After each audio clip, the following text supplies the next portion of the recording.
Hey everybody, welcome to episode 31 of VR Game Rankings Daily Vlog Series. This, of course, is Monday, November 13th, and let's go ahead and jump right into the news. So, number one story of the day, we have Black Friday deals for the Microsoft mixed reality headsets. Okay, so starting on November 23rd and running through November 27th, you can get an extra $100 off any of the Microsoft mixed reality headsets.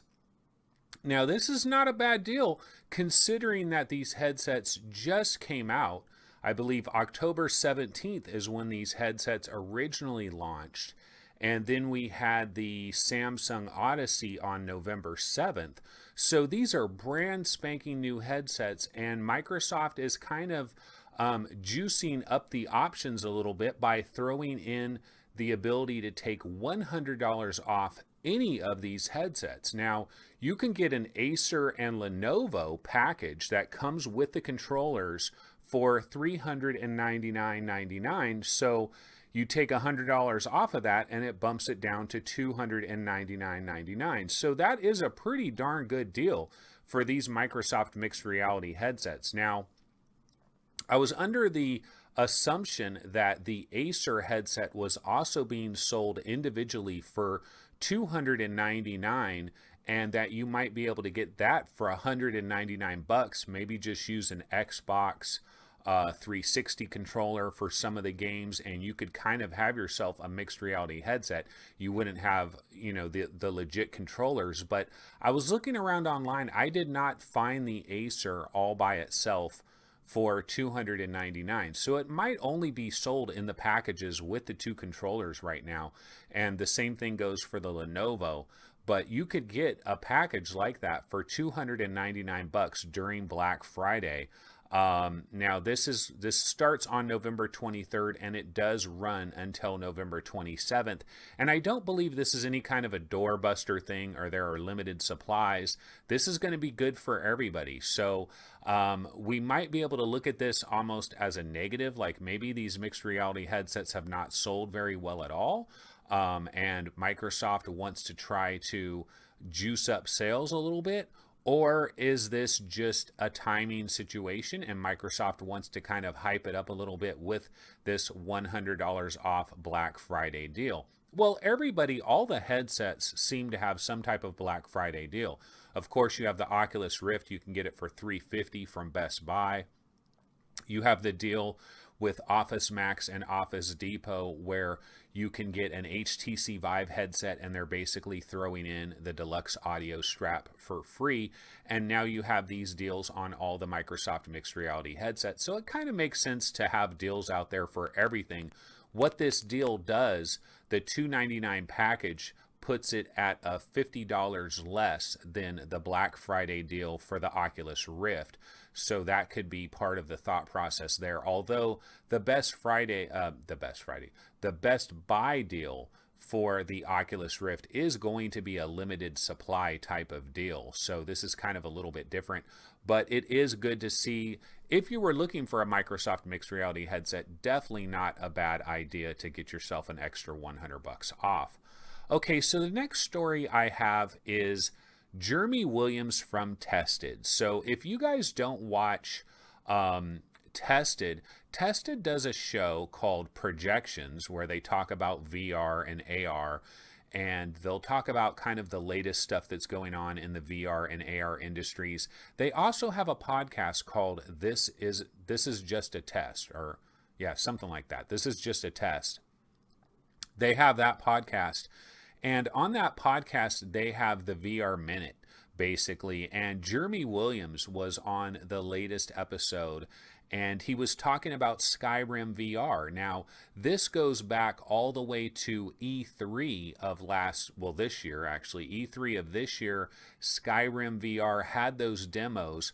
Jeremy Williams was rather outspoken. He got a demo of Skyrim VR, and he talked about how there was a problem with the scale of the game, that you would see a doorway that would be off in the distance, and you would look at that doorway and it would look like it was a doorway for a mouse. And as you got closer and closer, the doorway would expand and expand and expand, and eventually it would become a full-size doorway. But that he was really thrown off by the scale of everything and how everything was going in terms of just the scale of objects. And originally at this time, there was some serious concern with this, because the thought was maybe the only way that they can squeeze this Skyrim VR experience onto the PlayStation 4. Remember, this has to run on a regular vanilla PlayStation 4 system, not just a PlayStation 4 Pro. And so the thought was maybe the only way that they could squeeze this on there is by using some type of trick that scales distant objects. And so when you see objects off in the distance, they don't really scale the way that you would normally think that they would scale. This could be saving them processing power or who knows what. So when Jeremy Williams came out with this way back at E3, it was major headlines. This was all over the VR news. We talked about it on VR Roundtable, this scale issue. Well, Jeremy Williams, on this most recent episode of This Is Just a Test, he explained that he tried an extremely recent build of Skyrim, possibly the final build, and that there's no longer this problem, that whatever this problem was, it is not there anymore. This is no longer an issue. So this is really good news. Skyrim, of course, is coming out this Friday on the 17th. And I have to say that I'm kind of conflicted, actually, to be completely honest with you, when it comes to Skyrim VR.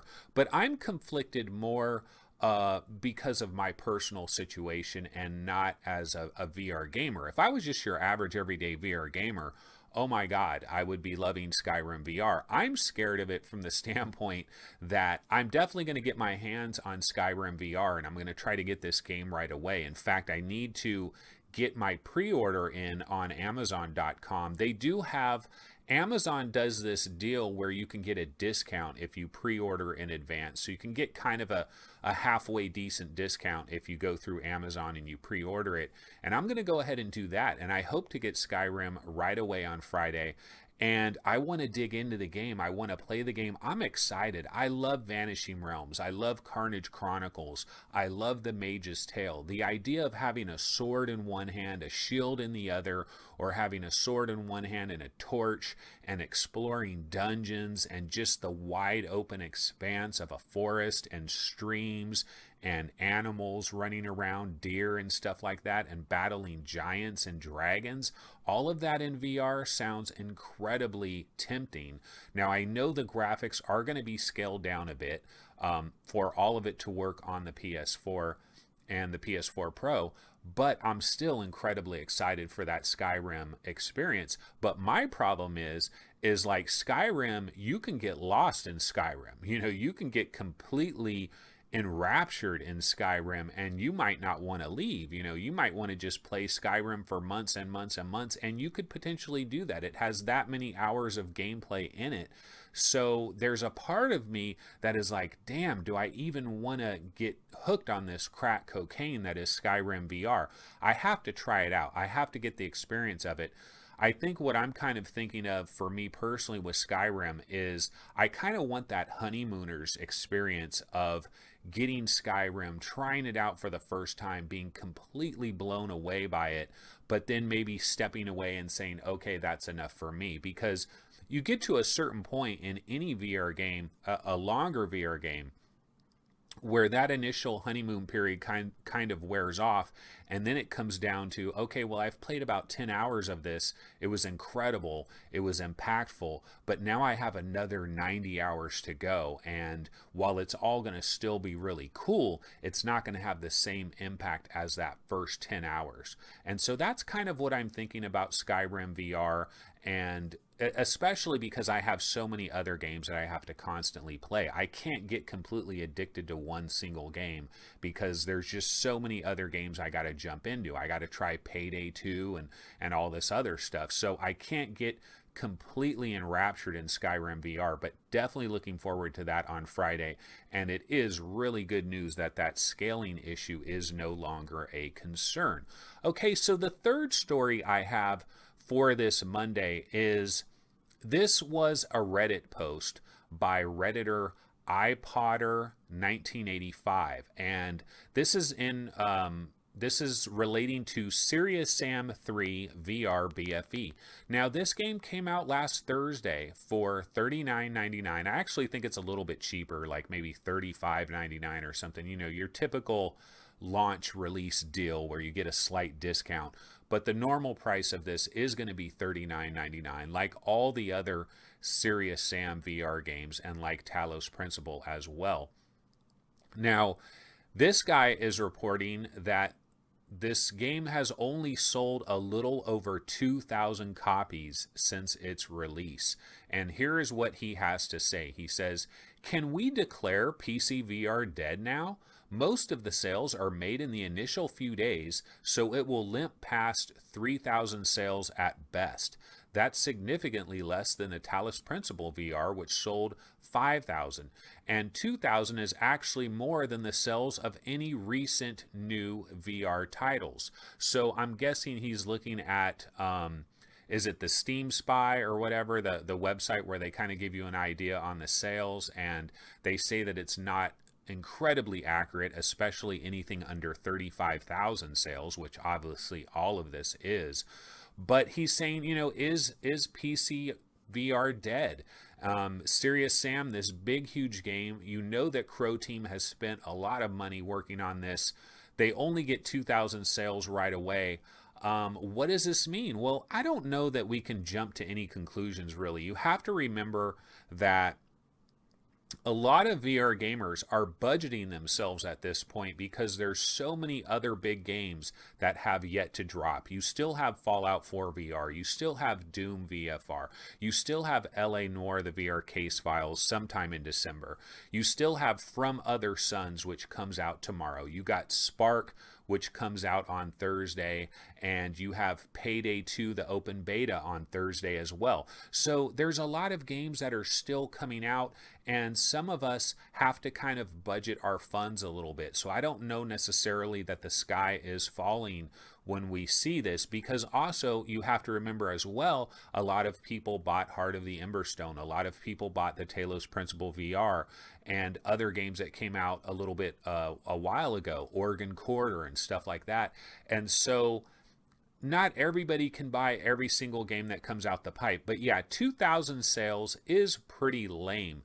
I mean, where are all these people with their headsets? Is it really true that a lot of people have bought a VR headset and they kind of got past that honeymoon period and they've put the headset back in the closet? That just seems so incredibly wrong to me. How can you do that? I'm the type of gamer personally, I've gotten VR and I've never lost my passion for it. I love this VR stuff. I can't go back to flat games. I've been spoiled. I've been placed inside a VR world and having the game world completely surround me, going back to just sitting on a couch and looking at a monitor and having this tiny window into this world. No, I want to dive into the world. I want to be inside the world. And I know the dream isn't completely there with the headsets that we have in terms of the resolution and the field of view and a lot of these other things that go along with it. But where is everybody with their VR headsets? Now, I have to admit, I have not bought this game myself personally, so I'm part of the problem. But, you know, I did buy the Talos Principle, so I did throw some money at a Crow Team game recently, and, you know, I'm a little tapped out, and I'm in the same boat that a lot of other gamers are, where I have to budget my money. I know damn well I want LA Noire, the VR case files. I know I want the 2 Bethesda games. All that money adds up, so for me, there's not an unlimited supply of money to just be able to grab and buy any and every game that comes down the pipe. We don't get codes for everything. I send out codes requests, and maybe 30% of my code requests get actual codes coming back to me. So I have to budget as well, just like you regular gamers out there have to do it. Yeah, it's a little bit depressing. I mean, it's like what I said on that one episode, is VR dead? And I really feel like we are moving to a new era of VR where it's going to be a little bit on the depressing side. And what's going to happen is it's going to be good, though, from some standpoints, because all the hype is going to blow away. All that hype is going to completely blow away. And then what's going to remain is good VR experiences that are going to still keep coming out, because there are going to be indie developers that keep bringing out VR games. But could we be in a situation with Crow Team in another couple of months that is identical to the situation that we were in with CCP Games? CCP Games, the CEO of CCP Games, was really into VR, really enthusiastic about VR. He was one of us, basically, believing in VR. They pulled the plug. They pulled the plug on their VR development. Crow Team, it does seem to me that Crow Team there's a lot of people that work for Crow Team that love VR. It's pretty obvious. They're bringing so many games to VR. You can see it in some of the videos that they do. They're really into it. They really like VR. And the VR bug is not, developers are not immune to this. And so developers, a lot of them have been waiting their entire lives to have a game completely immerse them. And now developers can get that as well. And they want to work on VR games. And Crow Team has been banging away. They've been doing some great stuff. I mean, all the Serious Sam games that they've brought to VR now, and Talos Principle as well. I think we got to give definitely some respect to Crow Team for really sticking their head out there. But these sales, in a couple of months, am I going to be doing a news story where Crow Team has decided to pull out of VR and no more VR from Crow Team for the immediate future? I would not be the least bit surprised to find a story like that. So that is a little bit on the Debbie Downer side. But again, I think if you're a VR fan, enjoy what we have now, but just realize that I think in next year, I think a little bit of the VR bubble has kind of burst. The hype is going to go away, and we're still going to get a trickle of games, and we're still going to have plenty of good stuff. So we're just going to have to hold on and weather the storm. And if you're one of these types that jumped on VR expecting it to be the new thing and everybody was going to jump, you're probably going to jump off of it, because you're going to come to the realization that it's not necessarily taking off quite as fast. I still feel like VR and AR is a runaway train. It's unstoppable. It has left the station and it is not going to stop. It's just the final arrival point is like another 3 years off into the future, more than what I thought it was, but that's okay. Okay, so speaking of this, there was a straw poll that was held on Reddit, and this is not scientific. This isn't a lot of people that were polled. This is a rather slow news day, honestly, besides some of these other stories that we have. So I decided to pop this in there. But most VR gamers tend to play 1 hour or less at a time. Now, at the time of me getting this information, there were 378 votes, and 51% of the vote went to 1 hour game sessions. 31% went to 2 hours, 10% to 3 hours, 4% to 4 hours, and 5% to 5 hours. Man, that 9% of these 378 people that play 4 or 5 hour sessions, I don't know how the hell you guys do it. I can only imagine having my headset on for that long. I can tell you that, so basically this is how long do you play without taking a break that's longer than 5 minutes. So they're saying if you have a quick little 5-minute break because you need to whip off the headset, check something real quick and come right back, that doesn't count. It's a break that is longer than 5 minutes. And my VR habits have been pretty much the same since the beginning. Basically, like for example, let's say I get some new incredibly immersive VR game. For example, Fallout 4 VR. Now, when I first get Fallout 4 VR, I will probably have my headset on for like an hour and a half, I would imagine. But that's a rare thing. That's like the first day. That's like when I first played Arctica 1 or when I first played Lone Echo. I'll stay in there for over an hour, maybe an hour and a half. But when I take that headset off, oh my God, it's like coming out of a cave and like back to reality. And there's eye strain. There's eye strain. These headsets, like a lot of these headsets, don't really fit me perfectly. I've been using my Oculus Rift a lot more, and I think that the Oculus Rift is made for more of a narrow head, and so it kind of pinches like in this area right here. And I really get the Jeff Gerstmann Oculus face, that famous picture that everybody's seen. I get that, and I have to have it on tight. I have to have it tilted like this for the light leakage, and I want to be immersed. I want those screens as close to my eye as possible, and I still get fatigue. And you get kind of sweaty, you get kind of hot, and it's kind of a draining experience. And so for me, typically, my usual VR experience is 35 to 45 minutes is typically what I spend in VR. I whip off my headset, I take a little break, I go do something else, maybe for 20 minutes or so, and then I might come back and jump back in it. But I like to take these little breaks. I don't know how you guys do 4 hours, 5 hours. That just is mind-boggling to me. It seems that, but like 82% of these 378 people, it's either 1 hour or 2 hours. So that seems to be the vast majority of you guys out there, and that kind of holds true for me. But I typically do about 45 minutes. A lot of times what I'll do is, if I'm going to play VR and I know I'm going to play VR for a while, I can do a 35-minute burst, I take a little break, I do another 35-minute burst, I take a little break. A lot of times when I decide to switch to a different game, that's a good time to take a little bit of a break before I switch into the other game. A lot of these games have loading times and stuff as well, where sometimes you just want to take the headset off and let the game load all the way and before you even put the headset on. Because one of the frustrations I've noticed with VR in general is when you have that headset on, 1 minute of loading can seem like 7 or 8 minutes compared to not having the headset on. And so that's one of the things that I think people need to realize is maybe don't throw your headset on right away. Load the game up first, then put your headset on. It will save you a little bit on that discomfort. Okay, so my next news story, Sony London.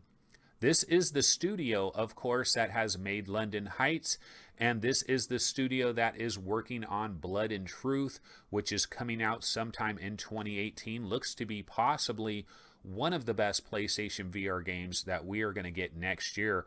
What they've said is that, according to their information, PS4 Pro owners are much more likely than average to own a PlayStation VR headset. Stuart White, Sony London Studios Director of VR Product Development, he recently explained that the attach rate for PSVR headsets to PSVR Pro owners is rather high. And basically, the gist of this is that if you're working on a PlayStation VR game, you probably want to have a PS4 Pro patch, because a good number of PS4 Pro owners do have the patch. Now, I think this just makes sense from a lot of different standpoints. First of all, the type of consumer that is going to go for something like the PS4 Pro is the same type of consumer that might spend extra money on a headset as well.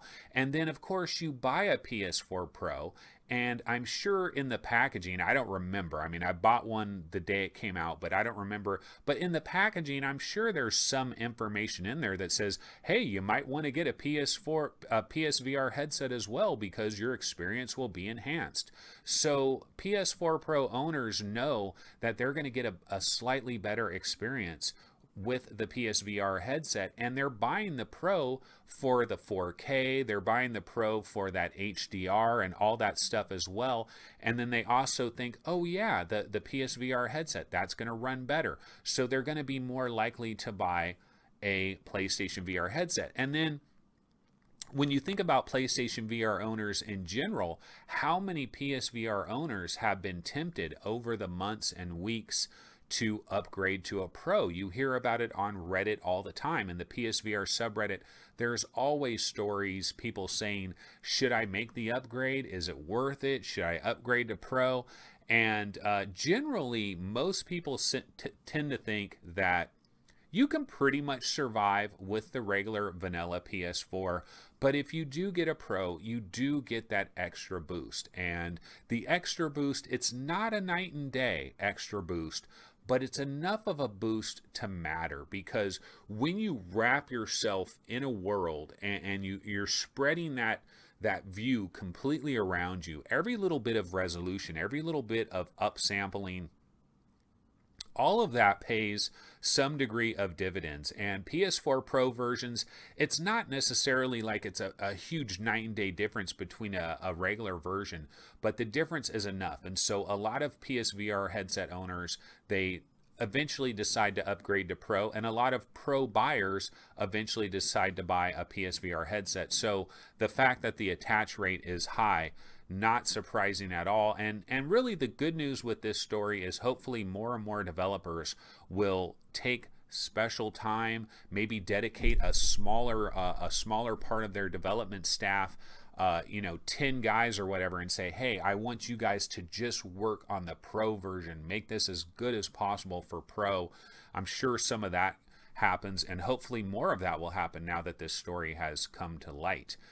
Okay, so the last story I'm going to get into, I'm at the 26-minute mark, but I'll go ahead and bang this last story out. So the Motley Fool, which is a website that does stock tips and stock tips and tricks of how to invest in stocks and how to get started in investing in stocks, what companies you should buy, different investing strategies. That is the Motley Fool, and they have a website. And they recently had a story where they said that Facebook needs to have its own Oculus store to help push VR. And what they were talking about here is similar to how we have the Apple Store, similar to how we have the Microsoft stores, that Facebook needs to do the same type of thing, and they need to have an Oculus store so that they can help get the word out about these VR headsets and get people trying these VR headsets. And that was kind of the thought process that the Motley Fool had.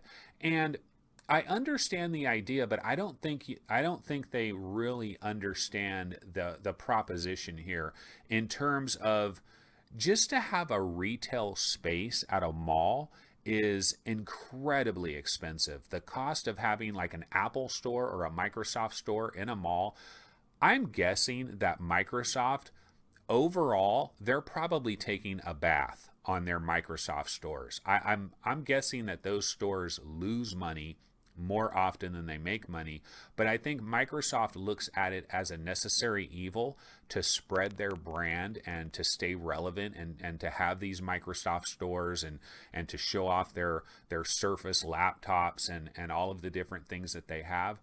But I'm guessing it's not a moneymaker for them, because I know when you have retail space in a mall, it is astronomically expensive. And then the Apple stores, now they make money. Okay, those guys make money. Those stores, they're paying a ton of money to have the lease and to have such huge square footage.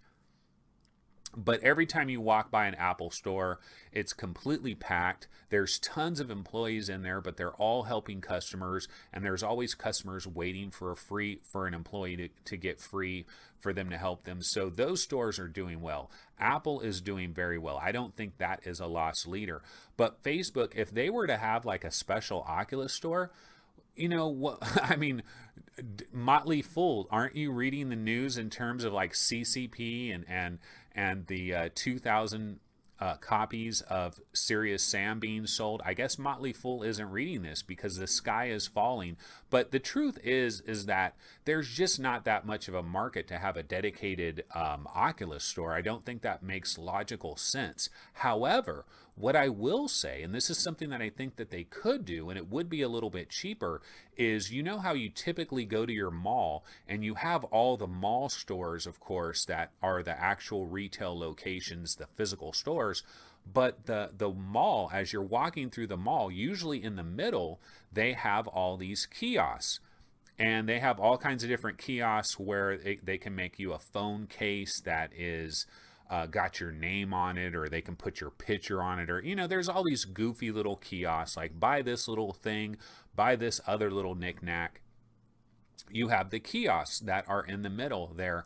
And I think they could probably have a small Oculus kiosk that would simply have one like glass container tube, a relatively small area. So you would only put people in games where they're not going to be moving around too much. And maybe you have them on a small little square carpet thing, and you just tell them, look, if you step off the carpet, step back because you might smack the glass, make them sign a little waiver form. But I've always thought it would be good if you have somebody in a headset and they're in like a glass cube and people are walking by in the mall, you're naturally going to be like, hey, what is that guy doing in that glass cube? You know, he's got this headset on, he's doing something. You have a couple video screens around the area that show off the game, so you kind of get an idea of what the experience is. I think that would be a good idea. Now, that would still be very expensive, and there's liability concerns, you know, with somebody possibly injuring themselves and all that kind of thing. And then when you do the middle of the mall, they only have so much space there, so space could be a problem as well. But I think possibly a mall kiosk kind of a situation might be a better idea. What they also could do is they could have some sit down experiences like Thumper or Chronos or stuff like that. That would require a smaller space. The problem is, I don't think sit down VR sells the concept as much as standing up, moving around, and having hands, grabbing things, doing that sort of thing. Okay, we're well past the 30-minute mark. Sorry for going a little bit long here. I just wanted to cover that last story, but that is going to go ahead and wrap it up. This, of course, is episode 31 of our daily vlog series for Monday, November 13th, and I will definitely be back tomorrow on Tuesday, and I'll see you guys then. Take it easy.